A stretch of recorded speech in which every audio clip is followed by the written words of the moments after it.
Well, here we are. The Yankees rained out tonight.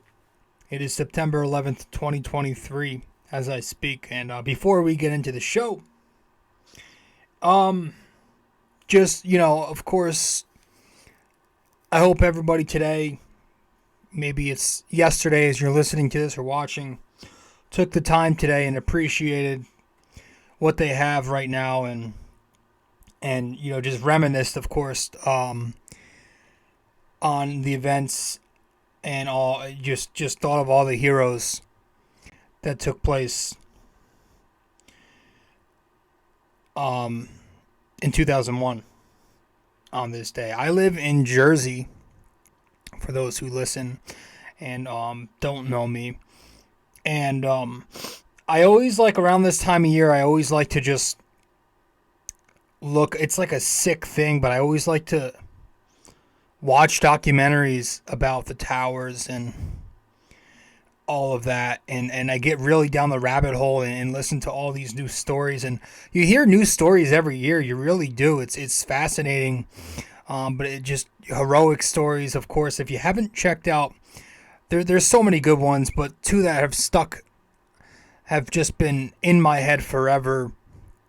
The story of I don't remember their last names, but Stanley and Brian. I mean, all you got to do is Google that, and it'll come up. It's such an amazing story. I found out about that one a few years ago.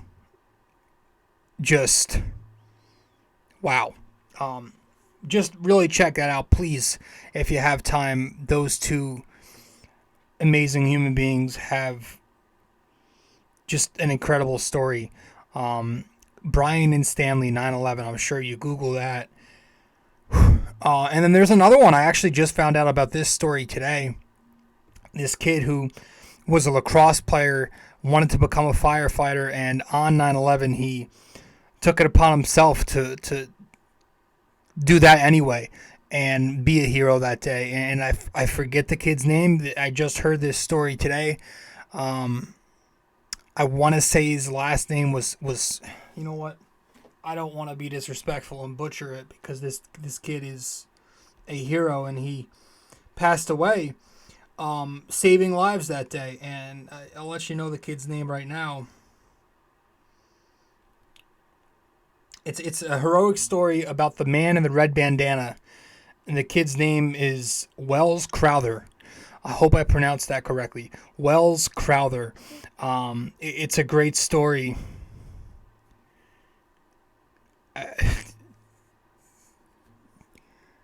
Kid, just if you haven't checked that out, go do it. The kid wanted to be a firefighter his whole life. Wasn't one, but on September 11th, he took it upon himself. I hope everybody took the day today to reminisce. And again, it's also a day you can take to really be appreciative that you're still here and you're breathing. So let's get to the Yankees in this episode. We're going to talk a little bit about Jason Dominguez, the injury, some more, what it could mean for the Yankees, what they should do going forward, short-term, long-term, and that'll be that. It's a bonus episode. We don't do those much. This might be the first bonus episode of the season. So we'll talk about it. There was obviously a rainout tonight. It's a 4-game series, so I figured I'd get an episode in, being that the next one won't be until later this week. So let's do it. Episode 559 of the podcast. I'm your host, RJ. Welcome to BD4. Cue the intro, and we'll get right into it from there. Welcome to BD4, an RJ Carbone podcast. BD4, where there is no better way to get your Yankees and Knicks analysis. We also do MMA. Yanks every series, Knicks every game, MMA on occasion. BD4 is a 5-star show on Apple Podcasts, also available in video format on YouTube and Spotify. So thanks for stopping by, and we hope you enjoy the show. Champion of the world, turning, looking, see ya! Anthony for 3. Bang! That one goes down, and the game is tied! Time! Penetrates, creates, and showing some dexterity as well with the left hand.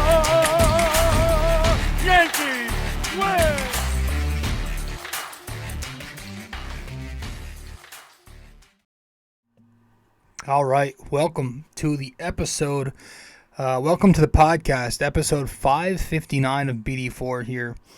And yeah, we're going to get into this Dominguez thing a little more. We did run through it in the recent episode that came out last night on Monday or Sunday. It is Monday, September 11th as I'm recording this. It's past midnight now, so I got school in the morning, then I got to go to work from there, so I got to get this thing recorded and up, but we'll try to fit everything in that we want to talk about in this episode here. Dominguez, as we know, is done for 2023 and done for, I would say, most of 2024, maybe half if you're optimistic. It's official that it's a UCL tear. We found that out post-game on Sunday. And he will be getting, it seems like, since it's a full tear, he's going to be getting Tommy John surgery, hopefully soon. I would hope that it's before October.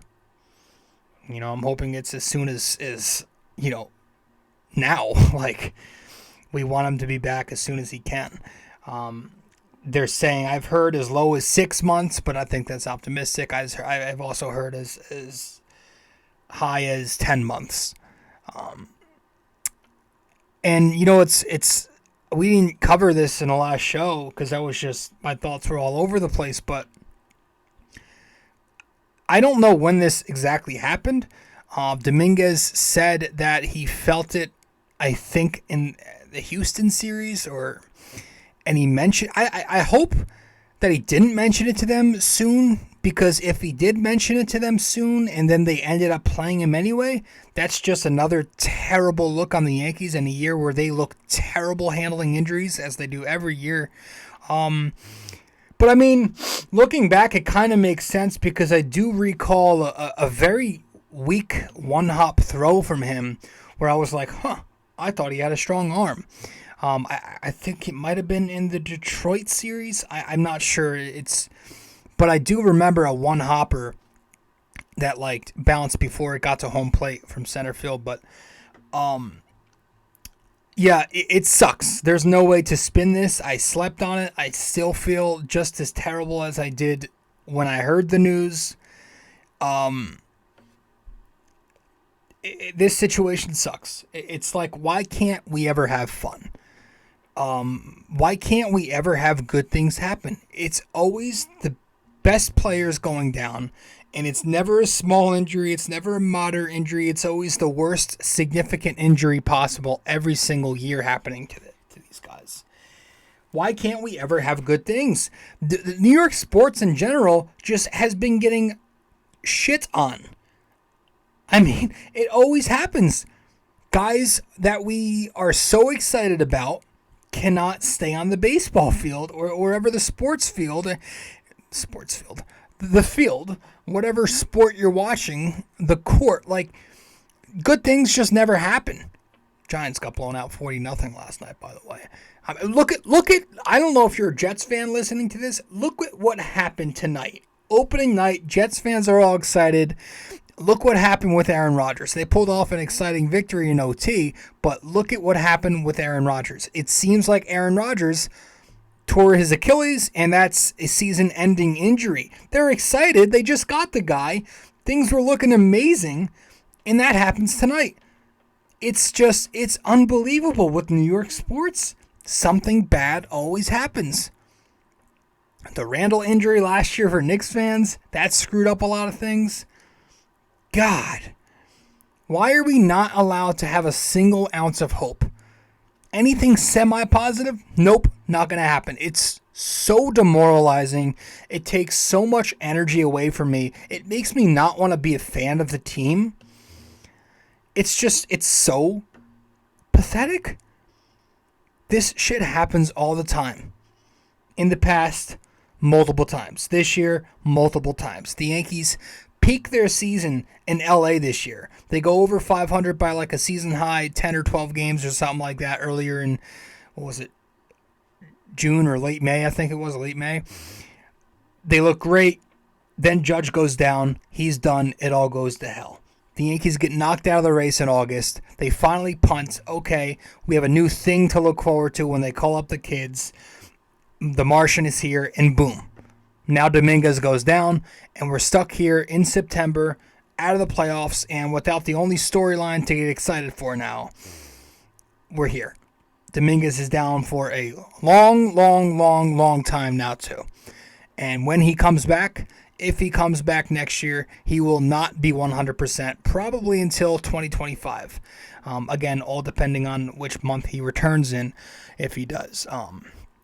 I know Bryce Harper came back in 6 months, but he also DH'd for a while, and then he was playing a little bit of first base. I think he's doing right now. But the Yankees have a DH. They have a DH who can't run, can't move his lower body. He can't put any torque on anything below his steel-ass hips. The guy can't move. So Stanton's locked in at DH. Dominguez can't plan on doing that. And it's like, he's not going to be 100% if he returns. Harper, he came back. He had zero power. I don't know what he's up to now, but he's not been 100%. Dominguez is 20 years old. I get that. He's very, very young. But again, best case scenario, you're looking at him still missing a third of the season. I feel like the Yankees, though, are going to play this extra cautious. And they're going to sit him until they are absolutely sure that he's healthy. And that could mean August. It could mean maybe even longer. And when he does come back, I think it's probably best for him to play left field, which is his natural position anyway, and many people think he's going to end up there regardless. But he's not here right now. And right now, short term, you're looking at IKF playing more in center field the rest of the way here. Hopefully it stops after this. Pereira is going to continue to play in these remaining 20 games. And then they just recalled Estevan Florial again. Listen, I'm not the biggest Florial fan anymore. I think the guy is quad A talent. You know, he rakes down in AAA, but he can't hit big league pitching. Obviously, he's got the lefty swing. You want that to have some power. And he's athletic. He can play center field very well. I think he's got a strong arm as well. But he strikes out like no other. And he has not shown any single ability to be able to hit a major league curveball. I will give him this one thing. It's that you hear people count out Estevan Florial so aggressively and so often. You would think the sample size was massive. It's still pretty small relatively. He's played 30 big league games. That's 63 plate appearances. So it's pretty crazy when you hear the heavy criticism, but then you look at his baseball reference and he's played in only 30 big league games. Anthony Volpe struggled for the entire month of April. That's 30 big league games. And in the minors this season, I will say that he's done enough to warrant a look here. He's batting .284, a .380 on base, a .565 slug, which gives him a .945 OPS. He has 79 RBIs, 28 home runs, 25 stolen bases across 101 games. So I would love for him to come up and play over IKF. I don't want to watch IKF play center field, man. You know for absolute sure that IKF is who he is. He has reached his ceiling. He's not this young prospect. He is who he is. You don't need to see any more from him. He's also not an outfielder. And I'm just so tired of that. I'm kind of tired of the Kiner Falefa jerkfest, by the way. I mean, the guy is having a worse season offensively this year than he did last year. And I know it's a lesser role, but you'd think with the way the Yankees went from hating this guy so much to loving him so much, he'd at least be doing something productive or average. He's got an 84 OPS plus or something like that. He's not good. Then again, Yankees fans were also crying miserably when Harrison Bader was cut for Dominguez to come up. So I just think Yankees fans, Yankees media, Yes Network, has gone so long without good baseball that they forgot what good baseball is. I heard that on a podcast, and I thought that was perfectly put. Anyways, Florial is here in the meantime. We'll see how he looks. But if there is some hope in this godforsaken season from hell, maybe this is exactly what they needed. And we'll talk about that, what I mean by that, as soon as we return from break. Stay with us here on BD4, episode 559. We'll be right back.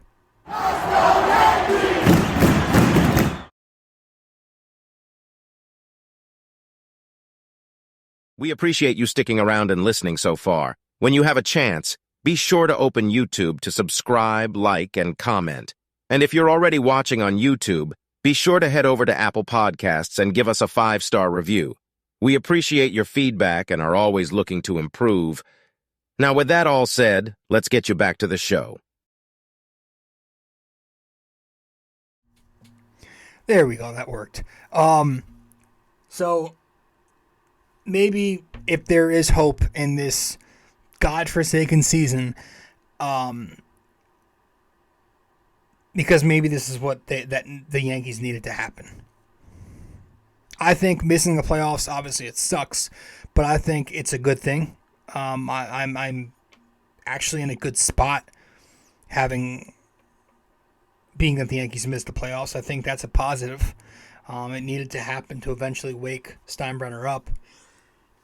We already heard about how Hal wants to change the Yankees' approach to analytics. He wants to shake up baseball operations, which is Cashman and his people.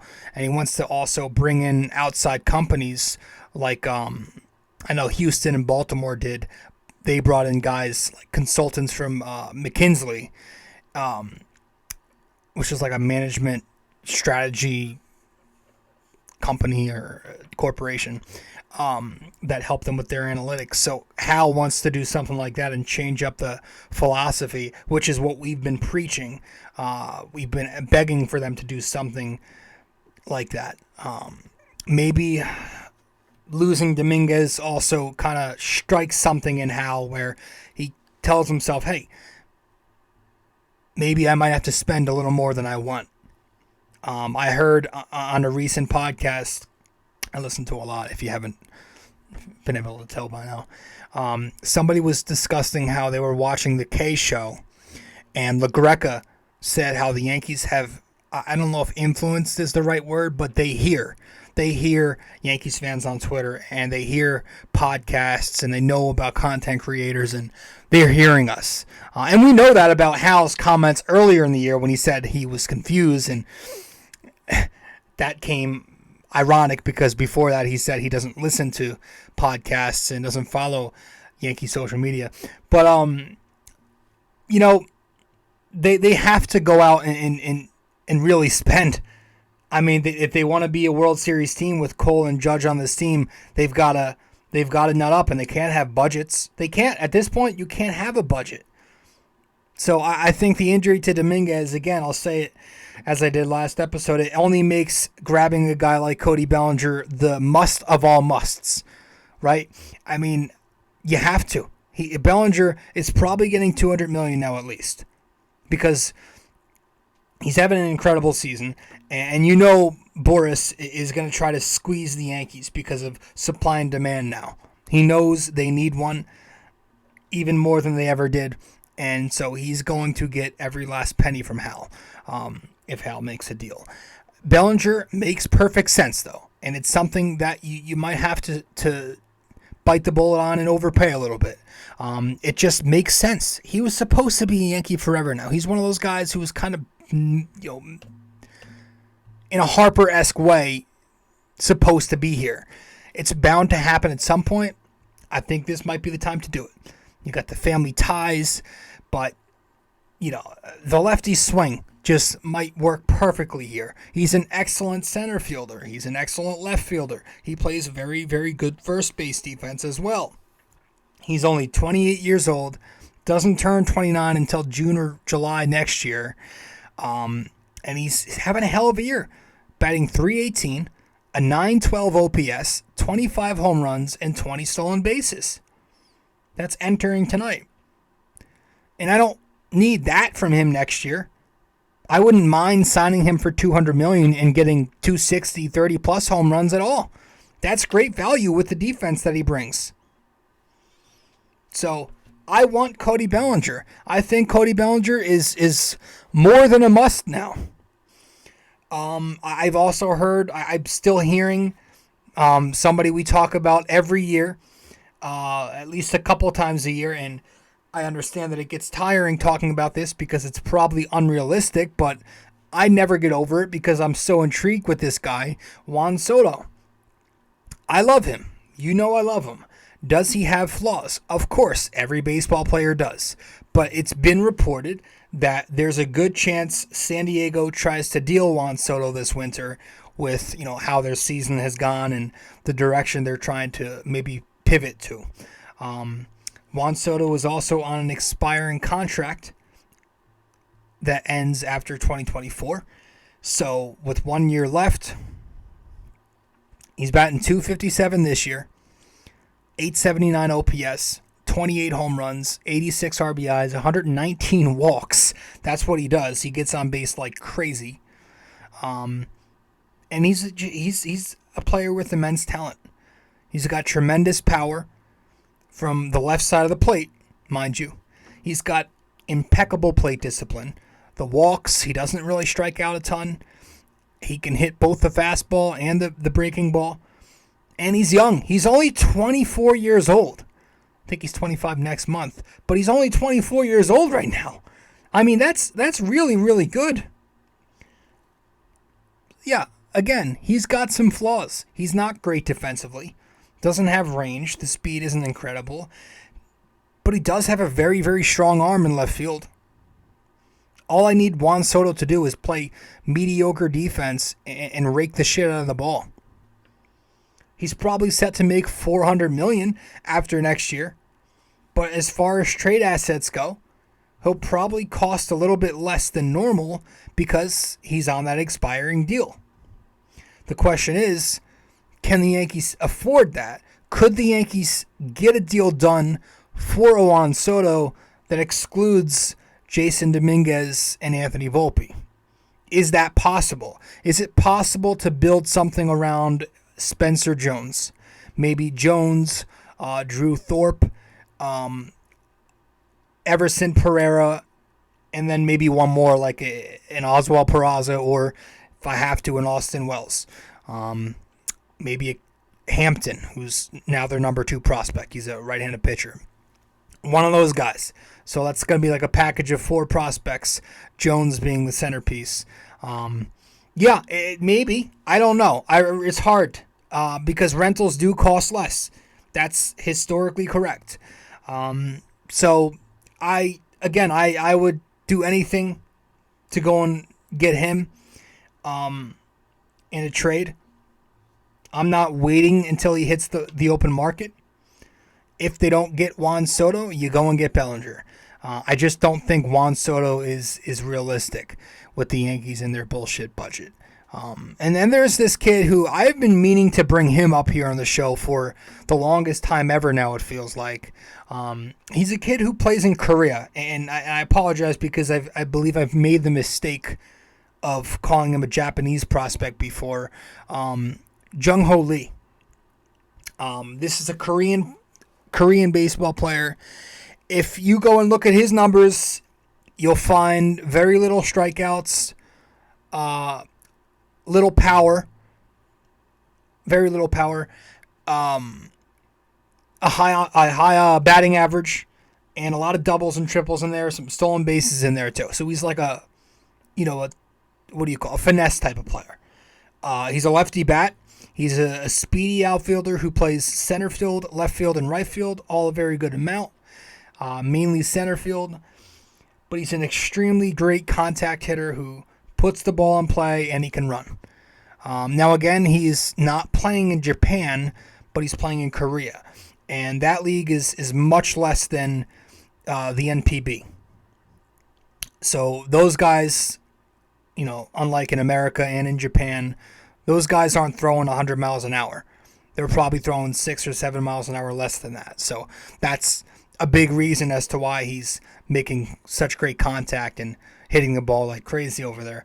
But still, a guy that has numbers like that, even if it's a guy in the minor leagues doing that here, say if those numbers translate to Double-A in America, you still look at that and you say, oh, he deserves a look if that's a minor league prospect, right? And maybe he comes over here and he sees some time in Triple-A before he gets promoted. But those are some options for left field long term, right? And that's going to happen all in the winter. That's going to have to happen. One of those have to be a must, and I think the only thing that really, I'm not intrigued by this. I mean, I would. You can't pass on Bellinger. You can't. You just can't now. If Bellinger wasn't a free agent,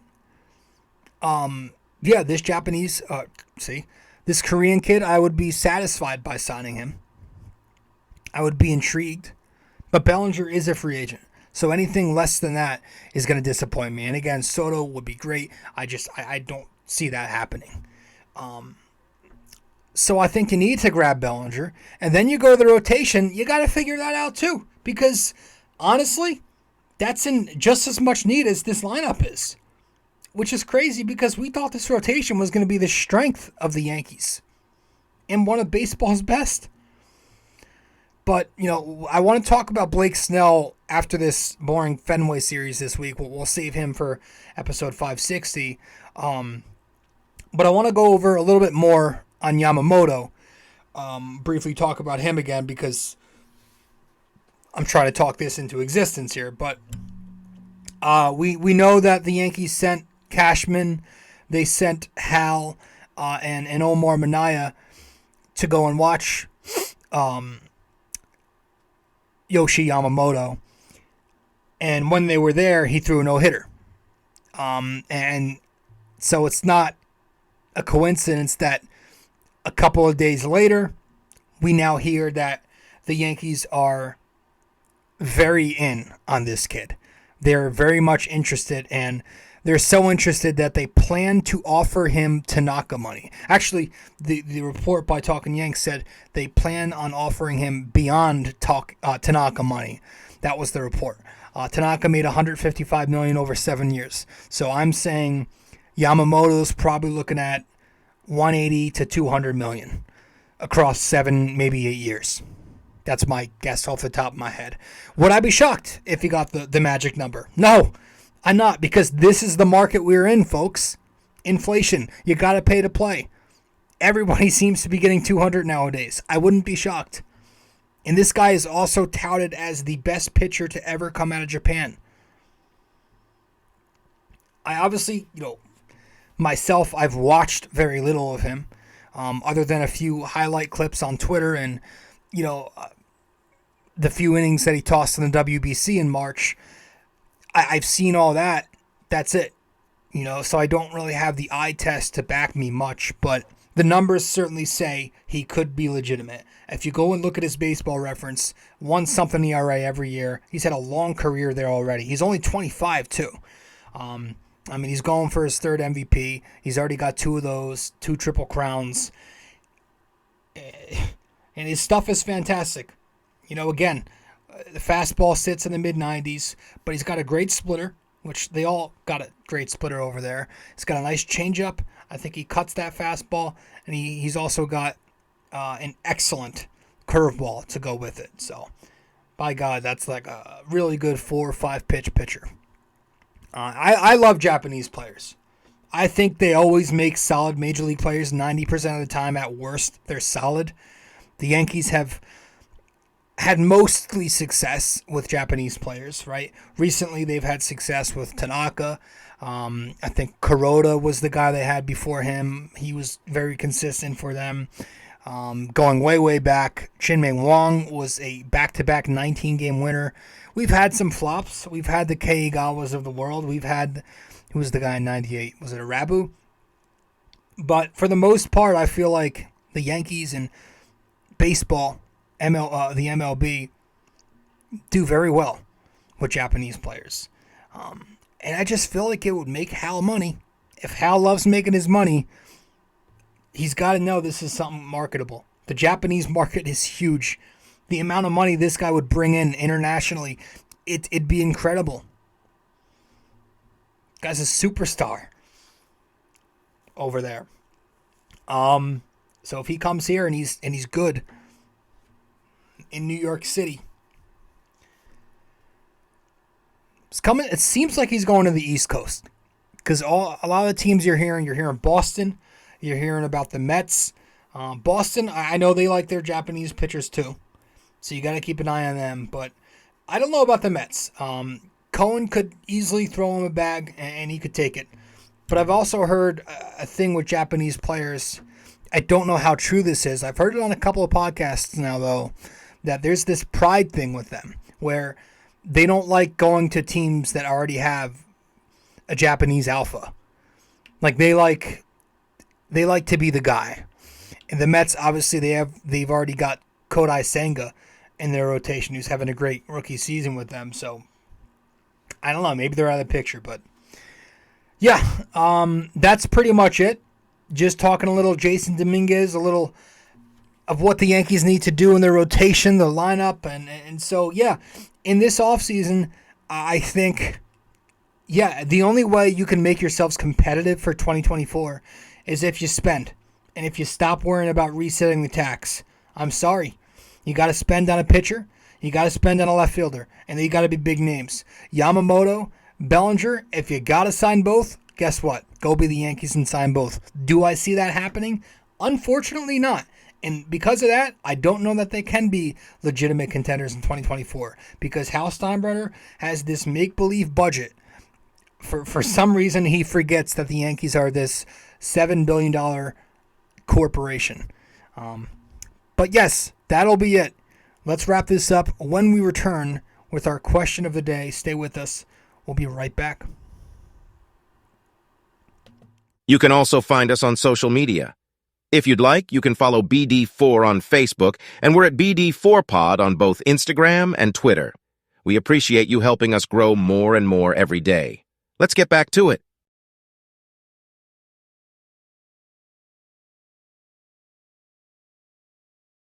If you have time in the day, or maybe just prefer old-fashioned reading over listening, then you can always follow along and subscribe to BD4 Blog by going to bd4blog.com. We're not on there as often, but when we do post, it's just as entertaining, opinionated, and passionate as we are on this podcast. Thank you so much. And let's keep on with the show.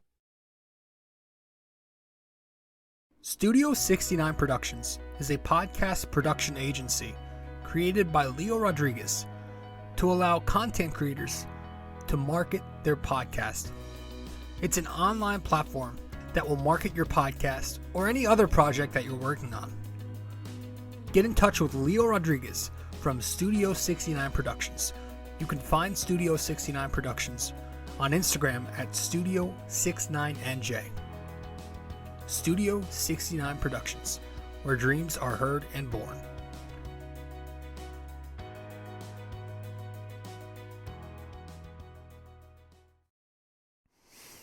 All right, welcome back to the show. I'm your host, RJ Carbone. You are listening to episode 559 of BD4.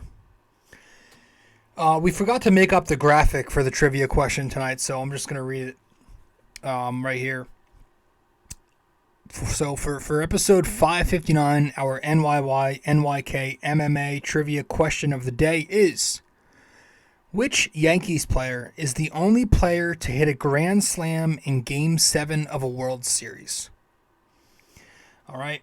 Which Yankees player is the only player to hit a grand slam in Game 7 of a World Series? So let me know the answer wherever you can reach me. If you get the answer correct, I will give you a shout out in the next episode.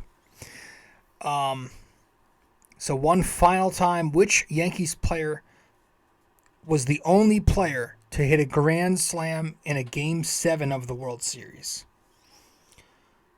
Okay. So, with that said, that is it for now.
In episode 560, episode 559, though, is in the books.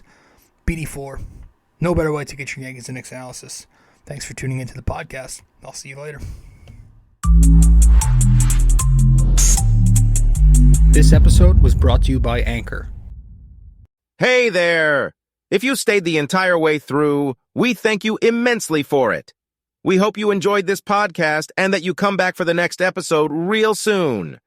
Don't forget to like, subscribe, comment, download these episodes, and share them with your friends as well. BD4 is a 5-star podcast simply because of you, and we'd like to keep it that way. Have a wonderful day. Go Yankees and go Knicks!